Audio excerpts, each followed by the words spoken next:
Hello aspirants, welcome to concept चमकेगा।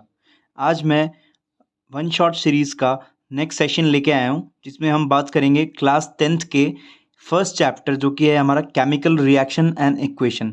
ये हमारे chemistry का पार्ट है, जो कि हमारा फर्स्ट चैप्टर है साइंस का। अपन स्टार्ट करते हैं चैप्टर को। सबसे पहले मैं बात करूँगा केमिकल रिएक्शंस की, ठीक है। तो chemical reaction, what is chemical reaction? तो बच्चों, आपने देखा होगा आपके रियल लाइफ में, आपने बहुत सारे एग्जांपल्स ऐसे देखे होंगे जो नॉर्मली आप देखते रहते हो, जैसे कर्ड का फॉर्मेशन हो गया, या फिर मेल्टिंग ऑफ आइस हो गया, या कुछ भी ऐसी चीज़ जिसमें हमें एक ये चार चीज़ें कैरेक्टर्स देखने को मिलते हैं, ठीक है। जिसमें हमारा फर्स्ट है चेंज इन स्टेट, मतलब स्टेट ऑफ जो भी रिएक्टेंट है या जो भी सब्सटेंस है वो चेंज हो, ठीक है गाइज। तो जब भी हमारे सब्सटेंस के स्टेट में चेंज आता है, state in the sense solid, liquid या गैस, हमने पढ़ा था, ठीक है। तो जब भी स्टेट में चेंज आता है तो ज़रूर वहाँ पे कोई ना कोई केमिकल रिएक्शन प्रोसीड हुई है, ठीक है। इसके बाद मैं बात करूँगा गैस इवोल्यूशन की। अगर आपने देखा हो, जैसे हम जिंक ग्रैन्यूल्स को जब हम HCl में डालते हैं तो हमें एक हाइड्रोजन गैस मिलती है जो इवॉल्व होती है पॉप साउंड से, ठीक है। तो वो गैस इवोल्यूशन हो गया। उसके बाद चेंज इन कलर की बात करूं तो कलर चेंज के तो आपने बहुत ऐसे एग्जांपल्स देखे होंगे, जैसे हम नॉर्मली एसिड बेस का जो रिएक्शन देखते हैं या फिर हम इंडिकेटर्स देखते हैं तो कलर चेंज होता है वहाँ पे, ठीक है। उसके बाद टेम्परेचर चेंज की बात करूँ तो टेम्परेचर, जैसे हम जब भी किसी चीज़ पर एसिड डालते हैं तो टेम्परेचर में चेंज आता है। या फिर हम कभी भी जैसे हम टेम्परेचर चेंज करते हैं तो वहाँ पे आइस मेल्ट हो जाती है, ठीक है। दिखना होगा आइस के मेल्ट होने से उसके स्टेट में चेंज आता है। तो टेम्परेचर चेंज की वजह से केमिकल रिएक्शंस प्रोसीड होती है, ठीक है। इसके बाद मैं करूँगा बात केमिकल इक्वेशन की, कि कोई भी जो केमिकल रिएक्शन हुई है उसको हम रिप्रेजेंट कैसे करते हैं, ठीक है। तो केमिकल इक्वेशन की मैं बात करूँ तो केमिकल इक्वेशन में हम दो चीज़ नोट करते हैं, एक तो होता है रिएक्टेंट और एक होता है प्रोडक्ट, ठीक है। रिएक्टेंट वो है जिसके ऊपर रिएक्शन हो रही है और उसके बाद जो न्यू चीज़ फॉर्म हो रही है उसे हम क्या बोलेंगे? प्रोडक्ट, ठीक है। तो रिएक्टेंट को जब हम लिखते हैं, जैसे देखो मैंने एग्जांपल दे रखा है यहाँ पे, मैग्नीशियम और ऑक्सीजन, ये दोनों क्या है? रिएक्टेंट। मैग्नीशियम जब ऑक्सीजन के साथ रिएक्ट करता है तो क्या बनाता है? Magnesium oxide. ये हमारा क्या है? प्रोडक्ट, ठीक है। तो इस तरह से हम रिप्रेजेंट करते हैं एक जनरल इक्वेशन को। इसके बाद में बात करूंगा बैलेंस्ड इक्वेशन की, ठीक है। क्यों? क्योंकि ये जो हमने देखा ये बस एक स्केलेटल इक्वेशन है, जनरल इक्वेशन, लेकिन केमिकल रिएक्शन को या इक्वेशन को हमेशा हम क्या करते हैं? बैलेंस करते हैं। तो बैलेंसिंग में क्या होता है, देखो कुछ रूल्स होते हैं जो अप्लाई करने होते हैं जिससे हम इक्वेशंस को बैलेंस कर सकते हैं, ठीक है। तो एक हमारा लॉ क्या होता है? Law of conservation of mass, जो हमने पढ़ा है 9th क्लास में, ठीक है। उसमें क्या होता है कि law of conservation of mass क्या कहता है कि कोई भी केमिकल रिएक्शन जब प्रोसीड होती है तो उसका जितना रिएक्टेंट में मास था उतना ही प्रोडक्ट में भी क्या होगा? मास होगा। The mass present in the reactant is always equal to the mass present in product, ठीक है। कोई भी मास का डिग्रेडेशन नहीं होता है, ठीक है। यही हमारा law of conservation of mass बोलता है। तो बैलेंसिंग का सबसे बड़ा इजी ट्रिक क्या है कि जब भी हम किसी रिएक्शन को लिखते हैं, ठीक है, तो ये देखो ये हमारे पास इक्वेशन है Fe plus H2O is equal to Fe3O4 plus H2। अब देखो इसमें हमें करना कुछ नहीं है, बहुत ही सिंपल सा कंसेप्ट है। हमें क्या करना है? नंबर ऑफ एटम्स को काउंट करना है, ठीक है। लेफ्ट हैंड साइड और right hand side number of atoms को काउंट करो और उनको इक्वल कर दो। अब देखो जैसे यहाँ पे Fe के कितने एटम है? 3, और यहाँ पे Fe का 1 एटम है, तो हमें क्या करना है? दोनों तरफ Fe के 3 एटम करने पड़ेंगे, ठीक है। तो यहाँ पे अगर 3 है तो देखो यहाँ पे मैंने क्या लिख दिया? 3Fe। तो ये हमारी बैलेंस्ड इक्वेशन स्टार्ट हो रही है 3Fe। अब देखो, अब मैंने यहाँ पे हाइड्रोजन काउंट करेंगे तो हाइड्रोजन कितने हैं? 2, और यहाँ पे 2, ठीक है। लेकिन ऑक्सीजन बैलेंस नहीं है। एक तो Fe बैलेंस नहीं था और एक कौन सा बैलेंस नहीं है? ऑक्सीजन। यहाँ पे हाइड्रोजन तो बैलेंस है, तो हमें वो देखना है जो बैलेंस नहीं है, उसी से हमारी रिएक्शन बैलेंस होगी। तो पहले हमने Fe को तो बैलेंस कर दिया। उसके बाद देखो ऑक्सीजन यहाँ पे कितने हैं? 4, यहाँ पे कितना है? 1, मतलब हमें यहाँ पे भी 4 ऑक्सीजन करने पड़ेंगे। तो मैंने क्या किया? H2O को 4 से मल्टीप्लाई कर दिया। तो 4 से जब मल्टीप्लाई किया तो ऑक्सीजन कितने हो गए? 4। तो ऑक्सीजन तो बैलेंस हो गया। लेकिन अब आप एक चीज देखो कि यहाँ पे हाइड्रोजन का नंबर बढ़ गया। हाइड्रोजन कितने हो गए? 4 × 2 8 हाइड्रोजन, और यहाँ पे कितने हैं? 2। तो यहाँ पे इसलिए मैंने हाइड्रोजन को भी क्या कर दिया? 4 से मल्टीप्लाई कर दिया। अब देखो ये पूरी इक्वेशन हमारी क्या हो गई है? बैलेंस। यहाँ पे 3Fe, यहाँ पे 3Fe, 4 ऑक्सीजन, 4 ऑक्सीजन, और 8H2 और 8H2। तो यहाँ पे हमारी इक्वेशन क्या हो गई है? बैलेंस। तो यही कंसेप्ट है, कुछ नहीं करना, कंजर्वेशन ऑफ मास के थ्रू हमें एटम्स को बस बैलेंस करना है। किसी भी केमिकल इक्वेशन को लिखने के लिए हम बैलेंसिंग करते हैं, और उसके बाद हमेशा हम क्या करते हैं? उसकी फिजिकल स्टेट को क्या करते हैं? उसमें मेंशन करते हैं। फिजिकल स्टेट बताना जरूरी है, इसी से हमें आइडिया लगता है कि एक्चुअल में क्या रिएक्टेंट है और क्या प्रोडक्ट है, उसका नेचर क्या है, ठीक है। नेचर हमें उसकी फिजिकल स्टेट से पता लगेगा। अब जैसे Fe है, Fe क्या है, सॉलिड फॉर्म में होता है, इट इज एलिमेंटल, ठीक है, आयरन। देन वाटर हमारा क्या है, लिक्विड, तो हमने लिक्विड को मेंशन किया है। उसके बाद Fe3O4 iron oxide, it is also है सॉलिड, ठीक है, white powdery substance. And then hydrogen, that is gas. अब हाइड्रोजन हमें पता है गैस होती है, ठीक है। तो ये हमने क्या है, फिजिकल स्टेट को क्या कर दिया है, मेंशन कर दिया है।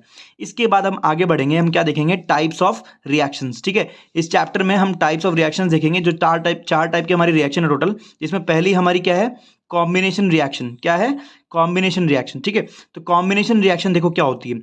कॉम्बिनेशन रिएक्शन क्या होती है, it is when single product is formed from two or more reactant, ठीक है। सिंपल से डेफिनेशन है, कोई रॉकेट साइंस नहीं लगानी, ठीक है। क्या है, single product is form from two or more reactant. Simple देखो, यहाँ पे दो रिएक्टेंट है, कैल्शियम ऑक्साइड और वाटर। इन दोनों को जब मैंने कंबाइन किया तो मेरे को क्या मिला, कैल्शियम हाइड्रोक्साइड, ठीक है। क्या मिला, कैल्शियम हाइड्रोक्साइड। तो देखो, दो रिएक्टेंट थे या दो से ज्यादा भी हो सकते हैं, और सिंगल प्रोडक्ट हमें यहाँ पे मिला है, ठीक है। ये हमारी हीट है, हीट रिलीज होती है, तो हीट रिलीज हुई। अब देखो, कैल्शियम ऑक्साइड, इसको हम क्या बोलते हैं, क्विक लाइम। ये भी ध्यान रखना, ये नेम आपको बहुत काम आएंगे। कैल्शियम ऑक्साइड को हम क्या बोलते हैं, क्विक लाइम।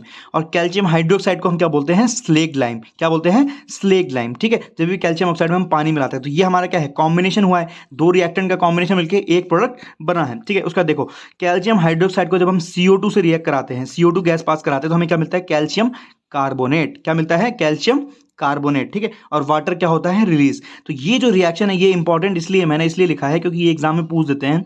ये है व्हाइट वॉशिंग में काम आती है। किसमें काम आती है, व्हाइट वॉशिंग। आपने देखा होगा वॉल्स में जब हम पुट्टी करते हैं, बिल्डा पुट्टी करते हैं, तो उसमें हमारे यही रिएक्शन प्रोसीड होती है एक्चुअल में, ठीक है गाइस। उसके बाद हम देखते हैं कि कॉम्बिनेशन रिएक्शंस भी दो टाइप की होती है, ठीक है, एक्सोथर्मिक और एंडोथर्मिक। अब देखो, आपको इसमें नाम से ही पता चल रहा होगा, एक्सोथर्मिक, थर्मिक मतलब हीट एंड एक्सो मतलब बाहर। मतलब क्या हो रहा है, हीट बाहर जा रही है, ठीक है, हीट क्या हो रही है, रिलीज हो रही है, तो इसे बोलते हैं एक्सोथर्मिक। अब इसका एग्जांपल क्या है हमारे पास, देखो, बर्निंग ऑफ नेचुरल गैस, जो हमारी मीथेन है, CH4 को हम क्या बोलते हैं, मीथेन गैस। तो मीथेन गैस जब भी बर्न होती है ऑक्सीजन के साथ, तो क्या बनता है, CO2, और हीट रिलीज होती है, ठीक है। उसका रेस्पिरेशन जो प्रोसेस है, respiration is also an example of exothermic process, ठीक है। हम जो हमारे सेलुलर जो सेल्स होते हैं, उनके अंदर जब एनर्जी का प्रोडक्शन होता है, तो उसको हम क्या बोलते हैं, रेस्पिरेशन। तो उस केस में क्या होता है, एनर्जी हीट बाहर निकलती है जब भी ब्रेक डाउन होता है, ठीक है। उसके बाद होती है एंडोथर्मिक। एंडोथर्मिक में क्या होता है, हीट एब्जॉर्ब होती है, ठीक है। इसके एग्जांपल है melting of ice and evaporation. ये दोनों फिनोमेना क्या है, इनको हीट चाहिए होती है। ऑब्वियसली आइस को जब हम हीट में रखते हैं, सनलाइट में रखते हैं, तो पिघल जाती है, ठीक है, एब्जॉर्ब करके। और इवेपोरेशन तो आपने पढ़ा ही है, ठीक है। अब नेक्स्ट हम चलते हैं सेकेंड टाइप ऑफ रिएक्शन, जो हमारी क्या है, डीकम्पोजिशन रिएक्शन, ठीक है, डीकम्पोजिशन। अब डीकम्पोज होने से मतलब ही आपको देखो थोड़ा बहुत आइडिया लग रहा होगा कि डीकम्पोज का मतलब क्या है, ब्रेक डाउन। हमने पढ़ा है बायोलॉजी में भी हमने पढ़ा है, डीकम्पोजर्स होते हैं, ठीक है। वो क्या करते हैं, break down of dead and decay material, ठीक है।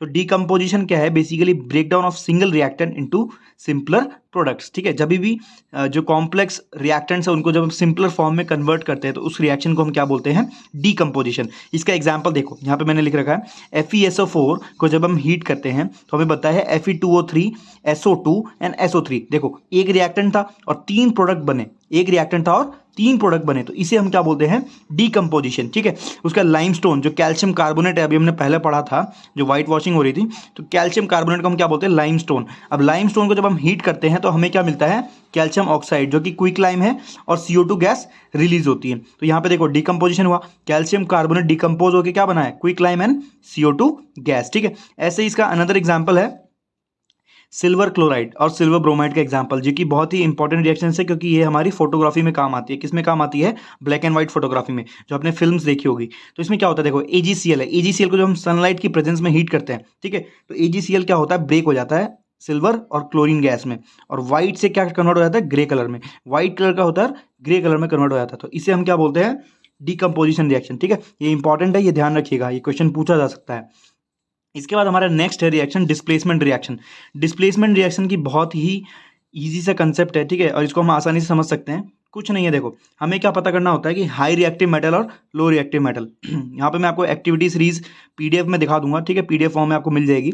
उसमें एक्टिविटी सीरीज में देखना, जो भी हाई रिएक्टिव मेटल है, वो क्या करता है, लो रिएक्टिव मेटल को डिस्प्लेस कर देता है। जो हाई रिएक्टिव मेटल है, वो क्या करता है, लो रिएक्टिव मेटल को डिस्प्लेस कर देता है। यहाँ पे देखो, आप एग्जाम्पल देखो, आयरन ने जब कॉपर सल्फेट से रिएक्ट किया तो आयरन ने क्या किया, कॉपर को डिस्प्लेस किया। आयरन जो कॉपर की पोजीशन थी उसको आयरन ने गेन किया, ठीक है। वही सेकंड रिएक्शन में देखिए आप, लीड को जब हम कॉपर क्लोराइड से रिएक्ट कराते हैं तो लीड ने क्या किया, कॉपर को डिस्प्लेस किया, कॉपर की जगह वो खुद आके बैठ गया, ठीक है। तो इसे हम क्या बोलते हैं, डिस्प्लेसमेंट रिएक्शन।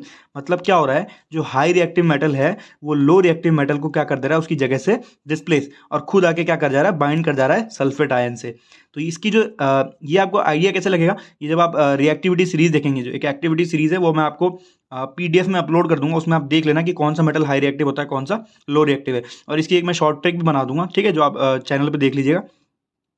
तो यहाँ से आपको क्लियर हो जाएगा कि कैसे हम डिसाइड कर सकते हैं कि कौन सा मेटल किसको डिस्प्लेस करेगा। ये रिएक्शन आपके समझ में आ गई, ठीक है। इसके बाद हमारा सेकंड जो लास्ट रिएक्शन है वो हमारे डबल डिस्प्लेसमेंट। डबल डिस्प्लेसमेंट में क्या है, ये काफ़ी इंटरेस्टिंग रिएक्शन है। क्यों? क्योंकि इसमें एक्सचेंज होता है आयंस का। क्या होता है? आयंस का एक्सचेंज होता है, मतलब एक आयन दूसरी जगह चला जाता है, एक आयन इधर आ जाता है, ठीक है।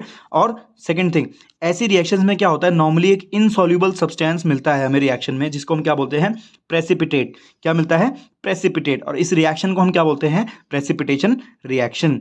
जब भी इनसॉल्युबल प्रेसिपिटेट मिले उसको हम क्या बोलते हैं, प्रेसिपिटेशन रिएक्शन। ये देखिए मेरा एग्जाम्पल है, ये डबल डिस्प्लेसमेंट भी है और प्रेसिपिटेशन भी है। आप ध्यान से देखिए, यहाँ पे सोडियम सल्फेट Na2SO4 को जब हमने बेरियम क्लोराइड BaCl2 से रिएक्ट कराया तो हमें क्या मिला, barium sulphate plus sodium chloride, जो हमारा कॉमन सॉल्ट है। अब देखो यहाँ पे सोडियम सल्फेट के साथ था और यहाँ सोडियम क्लोराइड के साथ है, और बेरियम जो क्लोराइड के साथ था वो सल्फेट के साथ है। मतलब आयंस की पोजीशंस का क्या हुआ है, एक्सचेंज हुआ है, म्यूचुअल एक्सचेंज, ठीक है। और यहाँ पे हमें क्या मिला, एक वाइट पाउडरी इनसॉल्युबल सब्सटेंस, जो कि बेरियम सल्फेट, हमें क्या मिला, प्रेसिपिटेट, ठीक है। तो ये हमारी क्या है, डबल डिस्प्लेसमेंट। हमेशा आप नोटिस करिएगा जहाँ पे भी आयंस का एक्सचेंज मिले या फिर प्रेसिपिटेशन हो रहा हो, वो हमारी किस में आते हैं, डबल डिस्प्लेसमेंट रिएक्शन में, ठीक है गाइस। इसके बाद हमारा आता है ऑक्सीडेशन एंड रिडक्शन। ये दो बेसिक सी रिएक्शन है। इसमें बेसिकली होता क्या है, कुछ नहीं होता, addition of oxygen and removal of hydrogen, ठीक है। जब भी किसी कंपाउंड में एडिशन ऑफ ऑक्सीजन हो या फिर रिमूवल ऑफ हाइड्रोजन हो तो वो क्या कहलाती है, ऑक्सीडेशन रिएक्शन। और जब भी किसी कंपाउंड में एडिशन ऑफ हाइड्रोजन हो एंड रिमूवल ऑफ ऑक्सीजन हो वो क्या कहलाती है, रिडक्शन रिएक्शन। ये देखिए, आप ध्यान से देखिए इस रिएक्शन को। यहाँ पे CuO, कॉपर ऑक्साइड को जब हमने हाइड्रोजन से रिएक्ट कराया है तो कॉपर प्लस H2O बना। अब आप ध्यान से देखिए, कॉपर से ऑक्सीजन का क्या हुआ है, रिमूवल। ऑक्सीजन का क्या हुआ है, रिमूवल। तो अब देखो, रिमूवल ऑफ ऑक्सीजन क्या होगा, रिमूवल ऑक्सीजन क्या कहलाएगा, रिडक्शन। तो इसलिए कॉपर ऑक्साइड का क्या हुआ, रिडक्शन। अब हाइड्रोजन में देखो क्या हुआ है, ऑक्सीजन ऐड हुआ है, तो हाइड्रोजन में जब ऑक्सीजन ऐड हुआ है तो इसको क्या बोलेंगे, ऑक्सीडेशन। और ऑक्सीडेशन हुआ है किसका, हाइड्रोजन का, ठीक है। अब देखो, जिसका रिडक्शन होता है वो हमारा क्या होता है, ऑक्सीडाइजिंग एजेंट। जिसका रिडक्शन होता है वो क्या होता है, ऑक्सीडाइजिंग एजेंट। ऑपोजिट है, बिल्कुल ध्यान रखना। और जिसका ऑक्सीडेशन हुआ है वो क्या होता है, रिड्यूसिंग एजेंट। क्या होता है, रिड्यूसिंग एजेंट। तो ये बात ध्यान रखिएगा, हमेशा उल्टा होता है, जिसका रिडक्शन वो ऑक्सीडाइजिंग एजेंट और जिसका ऑक्सीडेशन वो रिड्यूसिंग एजेंट, ठीक है। तो यहाँ हमारा ऑक्सीडेशन और रिडक्शन खत्म होता है। इसके बाद चैप्टर के जो लास्ट दो कंसेप्ट है, एक कोरोजन और रेंसिडिटी। सिंपल बेसिक सा कंसेप्ट है, आपको ध्यान रखने वाला होता है। कोरोजन में क्या होता है, देखो कोरोजन में क्या होता है, जो भी हमारे मेटल्स होते हैं उनके ऊपर एक कोटिंग हो जाती है रेडिश ब्राउन पाउडर की, ठीक है। वो कोटिंग क्या करती है, वो कोटिंग क्या है, मेटल्स को डैमेज करती है, ठीक है। क्या होती है, रेडिश ब्राउन पाउडर होता है जो कि क्या करता है, मेटल्स को डैमेज करता है। इसे हम क्या बोलते हैं, रस्टिंग ऑफ आयरन, ठीक है। नॉर्मली ये आयरन में और इन जो हाई रिएक्टिव मेटल्स है उसमें ज़्यादा होती है। एक्चुअली में होता क्या है, मॉइस्चर और ऑक्सीजन की प्रेजेंस में क्या होता है, ऑक्सीडेशन हो जाता है मेटल्स का। मॉइस्चर और ऑक्सीजन की वजह से क्या होता है, ऑक्सीडेशन होता है। उस वजह से एक ब्राउनी पाउडर बन जाता है। वो पाउडर धीरे धीरे मेटल को क्या करता है, डिग्रेड करता है, और उस डिग्रेडेशन की वजह से मेटल कमज़ोर हो जाता है और ब्रेक हो जाता है। जैसे ब्रिजेस हो गए या फिर मेटल्स के जो भी स्टैच्यूज है वो सब क्या हो जाते हैं, बेकार हो जाते हैं, एसिड्स को डैमेज होता है, ठीक है। इसके बाद मैं रेंसिडिटी की बात करूं तो रेंसिडिटी का आपने कॉमन लाइफ में नॉर्मली देखा होगा, जो कि होते हैं फैट्स और ऑयल्स होते हैं हमारे। बेसिकली फूड आइटम्स में क्या होता है, फूड में फैट होता है, ऑयल होता है, कार्ब्स होते हैं, प्रोटीन्स होते हैं, ठीक है। तो फैट और जो ऑयल होते हैं वो क्या होते हैं, ऑक्सीजन की प्रेजेंस में ऑक्सीडाइज हो जाते हैं। क्या होते हैं, ऑक्सीजन और मॉइस्चर की प्रेजेंस में क्या होते हैं, ऑक्सीडाइज हो जाते हैं। और ऑक्सीडाइज होने की वजह से क्या होता है, उनका जो स्मेल होता है और टेस्ट होता है उसके अंदर चेंज आता है। उनका जो स्मेल होता है और टेस्ट के अंदर क्या आता है, चेंज। और उसी चेंज को हम क्या बोलते हैं, रेंसिडिटी। इस वजह से फूड क्या होता है, हमारा स्पॉइल हो जाता है, ठीक है। और स्पॉइल हो जाता है तो वो खाने के लायक नहीं बचता, ठीक है। तो ये हमारे दो नॉर्मल से कंसेप्ट है जो कॉमन लाइफ में रिएक्शंस को एक्सप्लेन करते हैं, कोरोजन और रेंसिडिटी, ठीक है। तो यहाँ पे आपका जो फर्स्ट चैप्टर है वो अच्छे से रिवाइज हो गया है, ठीक है। प्रॉपर शॉर्ट नोट्स के मैंने बना दिए, आपको PDF में मिल जाएंगे डिस्क्रिप्शन बॉक्स में। और अब आपको जो नेक्स्ट चैप्टर है वो मैं बायोलॉजी का लूँगा 10th क्लास का, जो कि लाइव प्रोसेस है। ठीक है, तो वीडियो आपको अगर अच्छा लगा है तो शेयर जरूर कीजिए। ठीक है, बच्चों को बहुत प्रॉफिट होगा, ये हाफ ईयरली से पहले आपको रिवाइज करने में बहुत काम आएगा। Thank you guys.